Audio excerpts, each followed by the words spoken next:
اپنے بیٹوں سے کہہ دیا بیٹا اٹھ، کل حشر کے میدان میں ہم کو شفاعت دلانے والے کے لیے ہم کو کھڑے ہونا ہے۔ تو میں سلام کرتا ہوں تمہارے جذبے کو، میں سلام کرتا ہوں، اور یاد رکھو ہم بتانا چاہ رہے ہیں، لوگ ہم سے ہمارے دیکھو بارش بھی رک گئی ماشاءاللہ،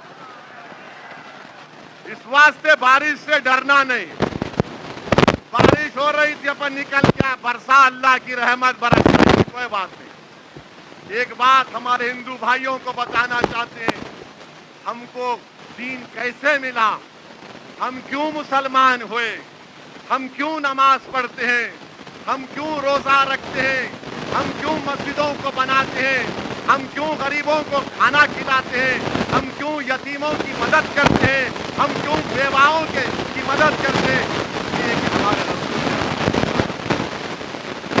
اس لیے کہ ہمارے رسول صلی اللہ علیہ وسلم نے ہم کو سکھایا، اگر وہ ہم کو نہیں سکھاتے تو ہم کچھ نہیں کرتے۔ انہوں نے بتایا کرو، ہم بولے کریں گے۔ تو یہ بات آپ کو سمجھنا ہے۔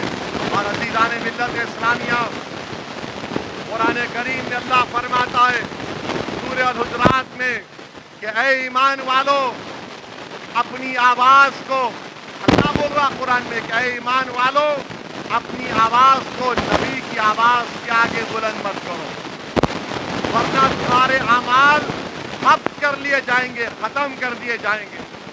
ایک صحابی رسول تھے، ان کا نام ثابت بن قیس رضی اللہ تعالیٰ عنہ۔ انہوں نے جب سنا تو روتے ہوئے بارگاہ نبوت سے چلے گئے، کئی دن تک نہیں آئے۔ صحابہ کرام کو اللہ کے رسول صلی اللہ علیہ وسلم نے بھیجا اور بھیج کر پوچھا کہاں ہے ثابت بن قیس، بلا کر لے کر آؤ۔ تو ثابت بن قیس سے صحابہ کرام نے اللہ کے رسول صلی اللہ علیہ وسلم کا پیغام پہنچایا۔ تو ثابت بن قیس نے کہا میں اونچی آواز میں بات کرتا ہوں، میرے اعمال ختم ہو گئے، میں جہنمی ہو گیا۔ جا کے رسول اللہ صلی اللہ علیہ وسلم کو بولے کہ آقا ثابت بن قیس یہ کہہ رہے ہیں۔ تو رسول اللہ صلی اللہ علیہ وسلم نے کہا کہ نہیں، وہ جنتی ہے، وہ جنتی ہے۔ تو میرے عزیز دوستوں اور بزرگوں، میرے دوستوں سنو میری بات کو۔ امام مالک رحمت اللہ علیہ مدینے میں ہیں، حدیث بول رہے ہیں، حدیث کو بیان کر رہے ہیں۔ لوگ اس محفل میں دیکھ رہے ہیں کہ امام مالک کا چہرے کا رنگ بدل رہا ہے، تکلیف نمایاں ہے۔ اور جب آپ حدیث بیان کر چکے، اٹھ کر آپ نے کپڑے کو جھٹکا تو ایک بچھو نکلا۔ لوگوں نے پوچھا امام مالک آپ کیوں نہیں اٹھ گئے؟ تو امام مالک نے کہا کہ میں رحمت اللہ علیہ حدیث کو بیان کر رہا تھا، اس کے ادب کو ملوث رکھ کر اس ڈسنے والے کی ڈس کو برداشت کر رہا تھا بچھو کی، کیونکہ ادب میرے سامنے تھا رسول اللہ صلی اللہ علیہ وسلم۔ تو میرے نوجوانوں، تم کو ڈرگس کو چھوڑنا پڑے گا، تم کو جہیز کی لعنت کو ختم کرنا پڑے گا، تم کو ایک مومن بننا پڑے گا۔